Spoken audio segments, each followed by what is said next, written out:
Okay, so for today, I'm going to take you through how interest rates, or more specifically, a reduction in interest rates and an increase in interest rates, can have an impact on investment in the economy.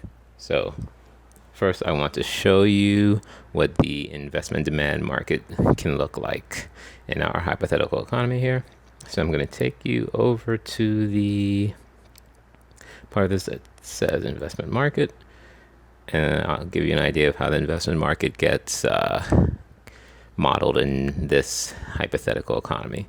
So the first thing you'll probably notice is that, differently from the textbook, the investment market here has a supply curve, which roughly represents the supply of savings from households in the economy.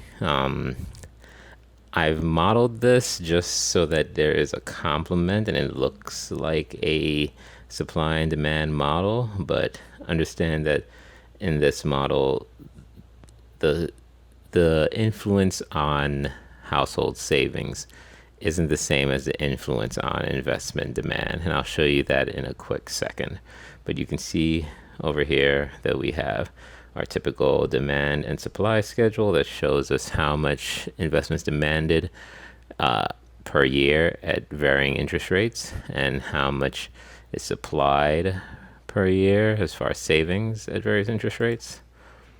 And of course, the slope here for the investment demand curve is negative, demonstrating the law of demand, that the lower the price for demand, or I'm sorry, the lower the price for investment, which in this case would be the interest rate, the more investment is going to be demanded. So when you scroll down here, you can see that the way that I've modeled the independent variable for both investment and household savings is that household savings are actually looking at a different interest rate, or are actually influenced by a different interest rate than the interest rate that investment demand is influenced by.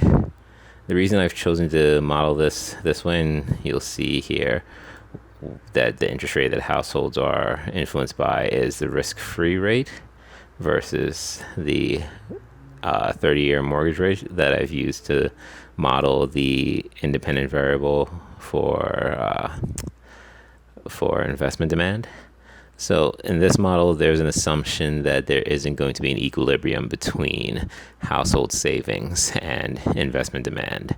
In more advanced macroeconomic models, there is the reality that when there isn't an equilibrium between how much investment is demanded versus how much savings is supplied, that the difference between the two is usually filled in by capital investment from outside of the country.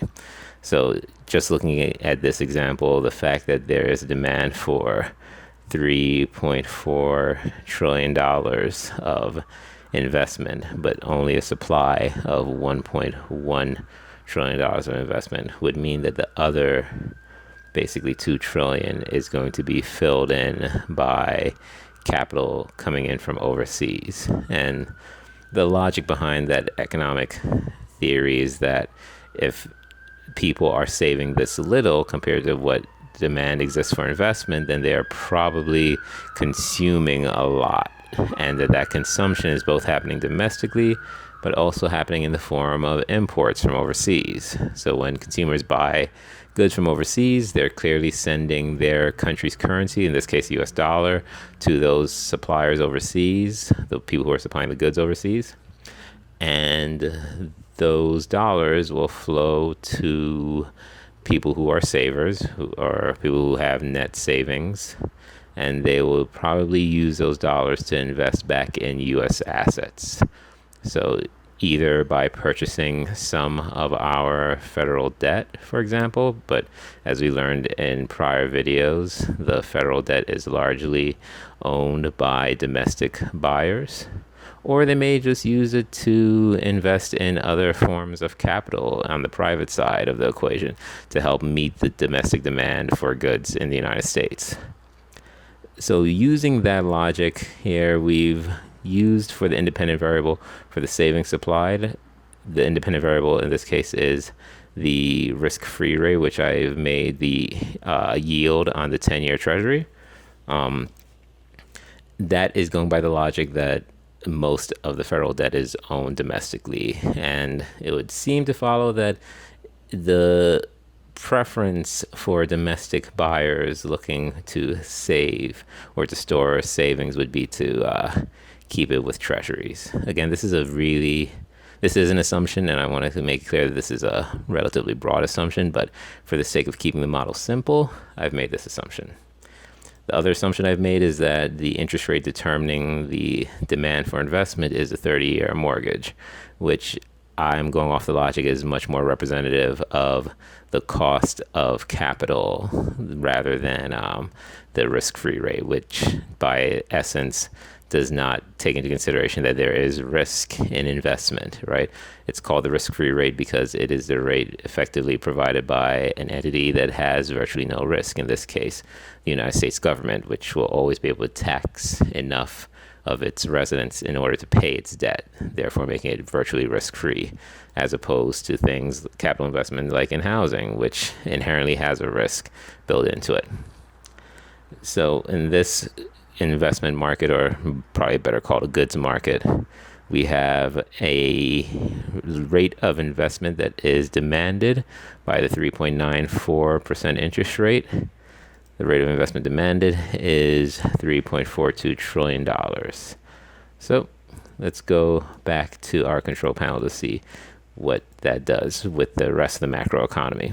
Now, you can see that we are looking at a federal funds rate of 2.16% in this macro economy. That is leading to the 3.94% cumulative rate for the 30-year mortgage. And if I was to scroll all the way down to the firms section of this model, you can see that what we end up with is a starting point of $3.4 trillion in investment. And since there have been no changes in 2020 so far for the model, the output is also $3.4 trillion of investment. Now, simply put, if we were to reduce the interest rate in the economy, or if the Federal Reserve more accurately was to try to target a lower interest rate in the economy to stimulate more expansionary activity, then we would hopefully see investment demand increase. Let's simulate that now to see how that would look. So I'm going to go to the federal funds rate here. And instead of having it 2.16%, let's model a situation where it actually gets cut all the way down to 1/4 percentage point. First thing you're going to notice is that the Federal Reserve's asset balance sheet has changed. There's an addition of $189 billion to the asset balance sheet. In return, the money base has changed by $189 billion. And there's an expectation that that will flow through to create $985 billion in new currency through the money multiplier. If we were to look at the aggregate supply and aggregate demand curves, they are intersecting very far to the right of the long run aggregate supply line. So the short run aggregate supply curve and the aggregate demand curve are intersecting very far to the right of potential output in the economy. And what we should know now, or what we should see now, is that the level of investment in the economy should have increased. And by essence, yes, we have gone from $3.4 trillion of investment in 2019 to an addition, or I should say up to $3.9 trillion of investment. And of course, that goes through the multiplier, which we have here as 1.04, and becomes $4.5 trillion of additional investment in the economy. Now, looking at that additional investment, we can see there are some other things that have changed also in this situation or in this economy. Of course, the reduction of interest rates by the Federal Reserve isn't just going to affect one component at a time. So if you were to look at other areas of here, for example, you can see that savings have decreased as well. That's because the interest rates in the entire economy have been cut down lower, which leads to less incentive to save.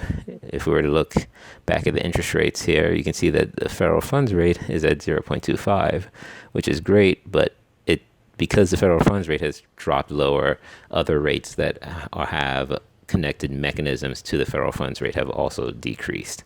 So the 10-year treasury yield has dropped from 2.15 to 1.20, as well as the 30-year mortgage loan, which has dropped from 3.94 to 2.89. So the 30-year mortgage dropping is why we're seeing higher amounts of investment in the economy. But the fact that the 10-year treasury has also dropped is part of why we're seeing less saving in the economy by households.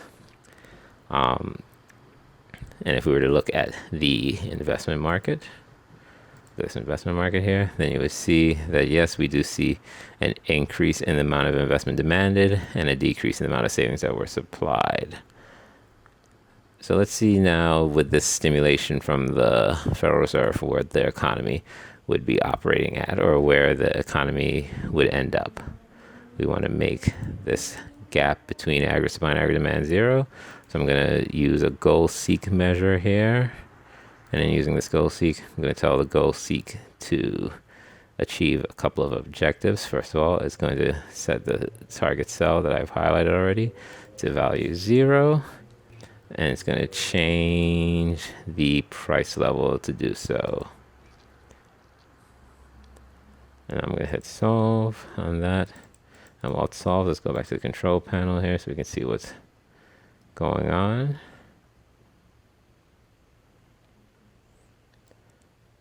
And it may not be a precise solution that it finds, but it's going to get as close to trying to find equilibrium as possible.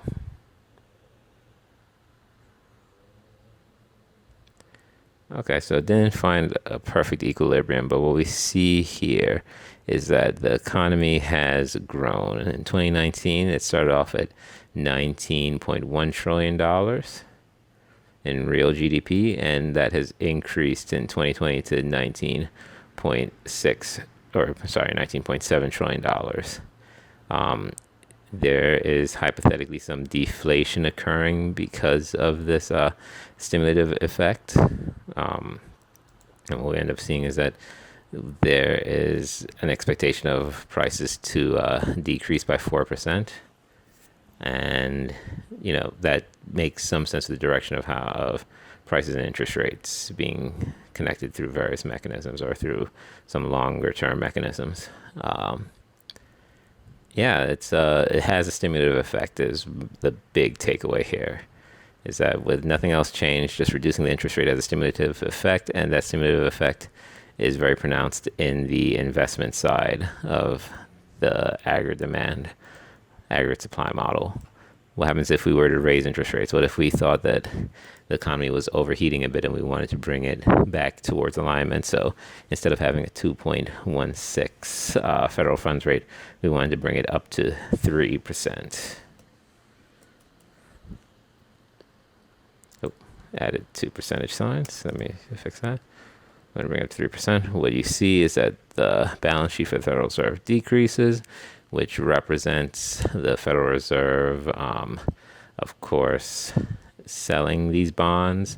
So now that they're trying to basically enact contractionary policy, the idea here is to sell bonds. By selling the bonds, they are pulling cash out of the economic system. And by pulling the cash out of the economic system, they end up creating a situation where we see less money supply, but also more contraction of the economy, which you may not immediately notice by where the aggregate supply and aggregate demand curve are intersecting, but I'll show you why they are still intersecting in an inflationary environment, even though rates have been cut here. Even though rates have been increased here. So first thing you're going to notice besides that is that the federal funds rate is now at 3%, which brings the 10-year treasury up from 2.15 to 2.57 and brings the 30-year mortgage from 3.94 to 4.4. All of that should lead to a situation where instead of investment demand being higher, we should see investment demand lower than the $3.4 trillion prior. We go down here, and yes, we see investment demand has decreased from 3.4 trillion in 2019 to 3.2 trillion, which through the multiplier becomes $2.9 trillion. At the same time, we see that savings have increased for households from 1.1 trillion to 1.3 through the multiplier to 1.4. Makes sense again because the increase in interest rates is a disincentive for investment, but it's also an incentive for more activity or more savings from households. Now, why has the long run aggregate supply curve changed its position, or why are we still in an inflationary environment even though we've done this? It's because changes to investment don't just sit in the investment section of aggregate demand. They also have an influence on the capital stock for the economy. So what you see here is that the capital stock, if we were to look at the aggregate supply section of our theoretical model and look at the long run aggregate supply, of course, represents the potential output, and we can see that the capital stock here has dropped from 3.4 trillion to 2.9 trillion in the economy, which means that the cut in investment has led to a situation where not as much depreciated stock has been replaced. So the total stock of capital in the economy comes down. This is one of the things to keep in mind with changes to the investment side of this model. Changes to investment will have an impact on not just the aggregate demand components, but also upon the capital stock in the economy, which means that as we change investment demand, we also change the potential for what the economy can achieve. I'll show that to you again by bringing this interest rate down to 0.25%, which will demonstrate again, right, this increase or the stimulative effect from cutting interest rates, which brings down these other interest rates, right, bringing the 30-year from 3.94 to 2.89. At the same time, we have increased the capital stock from 3.4 to 4.5 trillion dollars worth of capital in the economy. And again, it's right back to the same thing that we were just talking about. This increase in the capital stock is related to an increase in the amount of capital that firms are willing to invest in. So something to keep in mind is that as we try to change, this is kind of one of the few mechanisms where a change from the Federal Reserve as far as interest rates could have through multiple orders, a long run effect on the economy. Let's see, back to the 3%. Let's just see what the economy's equilibrium looks like with a 3%, with an increase of the federal funds rate from 2.16 to 3%. So I'm going to hit the solve here again just to see what this looks like. It may not find a perfect equilibrium, but it's going to try to achieve the closest thing it can to equilibrium.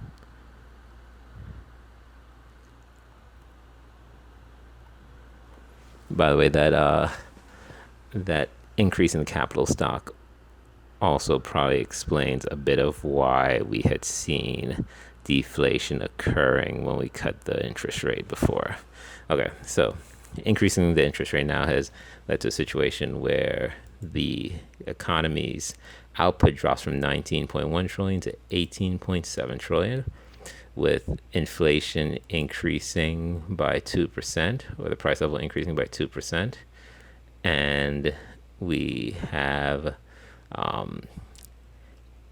reason for understanding why that occurs, right? With potential output shifting over to the left from the increase in interest rates, reducing the amount of capital investment happening in the economy and therefore reducing the capital stock in the economy. We have a situation where the economy is still overperforming, but also seeing price levels jump from where they were beforehand, right? So it's still overperforming in an inflationary environment. Hopefully this has helped you better understand why cuts in interest rates have stimulative effects on the economy, and why that cut in the interest rate can have stimulative effect through the mechanism of how much investment occurs in the economy, but also how hikes in interest rates can have a contractionary effect through the same mechanism, and why any change to the level of investment happening in the economy can have a change on the permanent level of output that the economy can achieve.